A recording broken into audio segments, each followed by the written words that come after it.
This is chapter 16, titled Fael. It's my favorite color, green. Though they claim that it is red. I'm good at it, the killing. One for many. The forest doesn't mind. I am only one of those here that nourishes her with what she always planned to reclaim.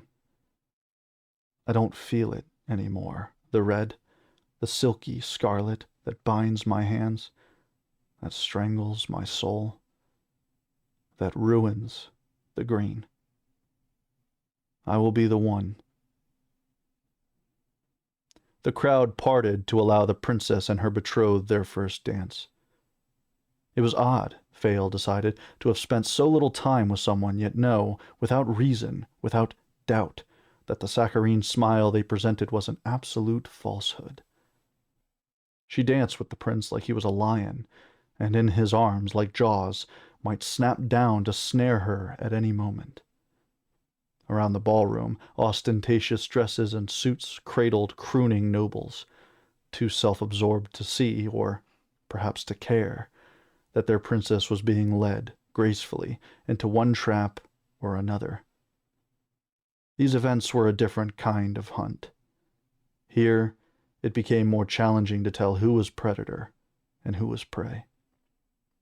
Fael sniffed at a flute of champagne. In his other hand he held a second, already dosed with the hensbane. None would know the difference between them by sight or smell. The ballroom filled with polite applause as the regal dance ended, and he tracked the movements of his target as she made a graceful escape. Graceful, until she fumbled, caught for a moment in a small bulk that swung under her dress. On cue, the princess feigned another one of those smiles at a lord who helped steady her, then declined his obvious offer to dance. While her head swiveled over the crowd, Fael felt a troublesome sense of satisfaction that she'd declined another man to seek him out. His fist tightened on the tainted drink. A deep breath later, he pushed his legs to move. The air was cool in the royal gardens, and she gulped it down. "Princess." She jumped like a startled rabbit. He tamped down hard on his instincts as she turned to him. Dread widened her eyes, but faded when she realized. "Fael." She sighed his name, relieved. Without hesitation, she looped their arms and grabbed a glass out of his hand. His heart constricted as she downed it at once. It must have shown on his face. "I'm sorry. Was that one yours?" She placed a demure hand over her lips, but her eyes sparkled over the hidden smile. He shut his gaping mouth and nodded. "Come, walk with me." She tugged, and he followed, allowing the tainted champagne to pour from the remaining glass as they went. He couldn't very well drink it himself. A few other couples strolled the gardens. Some sent curious looks their way, and Fael began to re-strategize. His role as the Umbri scoutmaster wasn't common knowledge, but she'd specifically asked for him to bring his cloak. So he had to assume she knew who he was. Others might know, too. If there wasn't an opportune moment to finish the task tonight, he would have to wait. Otherwise, he'd start the war Umbri sought to avoid. Her eyes darted around the garden. "What's wrong?" He tried not to ask, but her nervous energy grated over him. "I'd rather not say just yet, but I find myself in a great need of distraction. Tell me about yourself." Since it was likely a trap, he said nothing, and the princess laughed. Bright and a little strained. Afraid. She may know who he was, but did she know why he was here? For all he knew, she might. She seemed to find entertainment in things she should fear. The magic, indeed, would be a problem, if she had a chance to use it. Meandering, she led them on a winding path before doubling back to an open door. Heat and noise poured out of it. "Elaine!" the princess shouted, throwing her voice with an odd lilt. Someone tossed a sack out with shocking abruptness. After retrieving it, they continued touring the gardens, following the pathways to its outer edge. As the path grew steadily darker, Fael had a mind to wonder if she led him into another trap of her own. She stopped near a small grove of flowering bushes and pulled a dress out of the sack. "Are you going to tell me why you tried to warn me? Why I came armed tonight?" Not that he needed too much encouragement to leave his rush order of more appropriate clothes behind. The princess tossed the sack aside and stepped into the bushes, concealing herself. "My father's been encouraged to force me into the marriage." Her voice sounded labored, like she fought against something. "That is not unusual for someone in your position, is it?" "You don't understand. There's something—" She huffed in frustration. "You brought a knife, right?" He palmed it with the blade flat against his forearm and extended it into the bush. A knife was not how she'd kill him, either. He imagined her reaction to blood was proof enough of that. He could disarm her with a finger either way. Her hands were hot and clumsy when she pulled it free. "There's something wrong with the Prince of Corsair." She seemed to struggle again. "I can't get this off." "You can't get what off?" She stepped out again, her dress askew. "I need your help. Otherwise, I'll end up stabbing myself." She offered him the knife. Fael looked around in alarm.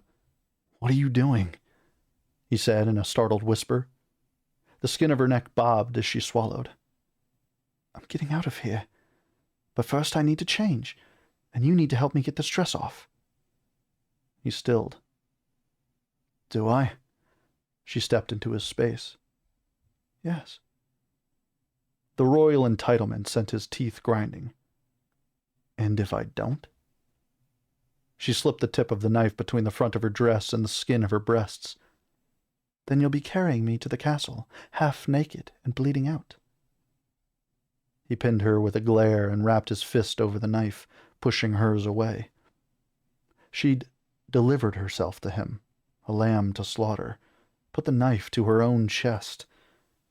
Though he wished she would, the princess didn't shy away from his ire. Almond eyes set against him with obvious challenge, so at odds with the way the gentle scent of lavender and vanilla washed over him. Fael pressed the blade with intention, slitting the hard fabric, before cursing himself. He flipped the blade and braced his hands on either side of the tear. His hands likely felt too abrasive against the impossible softness of her skin. "You really should be more careful," he murmured, and with a deafening rip he tore the top in two. The princess blinked, her cheeks suddenly flushed. "You ripped it!" Fael couldn't help a satisfied smirk as he sheathed the weapon. "You're welcome." Once she scrambled back into the bushes, he checked the perimeter for any other surprises, depositing the glass in the bushes. After a minute, she stepped into view, clothed, thankfully. The blue fabric of the first dress tangled in her legs. She kicked and prodded it until it was concealed in the foliage. "Originally, I thought I'd ask for your cloak. All mine are in beautiful colors, not exactly subtle, but—" Subtle was the last thing you'd call his cloak, so she hadn't expected this one after all. Hadn't figured out who he was. He didn't let the relief show. "So, you're running?" Fael asked. He'd absently drawn his stone from his pocket and flipped it once before tucking it away. The princess's eyes tracked the movement. She seemed more relaxed now. Whatever plan she had was going well, but her chin lifted at his dubious tone. The steel in her eye dared him to voice the challenge. He held his hands up, playing the wolf cowed by the mouse. Her hair fell, long and mussed, down to her navel as she removed the jeweled pins. With graceful audacity, the princess stepped close enough to take the dagger from his belt. He crossed his arms, watching in increasing horror as she took the auburn length into a fist above her collarbone and, mouth set in a grim line, sawed away at it with his dagger. You can go. The princess tucked his blade in her belt, completely unsheathed, and tossed the shorn length of hair with the hidden dress. Fael followed her to a bare part of the garden wall. Heaving the pillow sack bag over before her, she scaled it like a cat. His eyebrows rose in reluctant admiration. Obviously, it wasn't the first time she'd used this way to get out. Should he follow? If she was running, the threat of the marriage alliance would be over. Arrogant male interrupted his thoughts and strangled her cry of alarm. Fael leapt into motion, taking a running start at the wall. His feet brought him up 1 step, 2 steps, and he lunged, arms stretched high overhead so the tips of his fingers caught the top. He wrenched himself up with a groan, his muscles burning like fire until he settled, kneeling, on the foot-wide ledge. A handful of human soldiers were scattered in the alley. One held the princess with an arm behind her back and a hand pinned over her mouth. A couple flanked the Corsarian prince as he stood before her, not a speck on his ballroom attire. A man stood behind them, the dark to the prince's light. His hands were in his pockets, casual, but helpless anguish revealed itself in the tightness of his shoulders, the set of his jaw. He didn't like this, but apparently had reason to believe he couldn't stop it. Fael had no such qualms. Standing, he shrugged his cloak over his shoulders, revealing the leather he wore, the sword at his side, and the dismantled bow in his hands. Muscle memory had its 3 parts snapped together in an instant. He plucked 3 arrows from the quiver on his belt, and 3 soldiers fell, white griffin feathers buried in their throats. Panicked shouts echoed against the wall, and Fael welcomed the familiar narrowing of focus. He dropped into the confusion, rolling to break the impact. A sharp pain flared in his hip as he rolled over the sending stone in his pocket. But he came up behind the guard holding the princess and swung. The man skittered sideways, avoiding the fist aimed at his kidneys.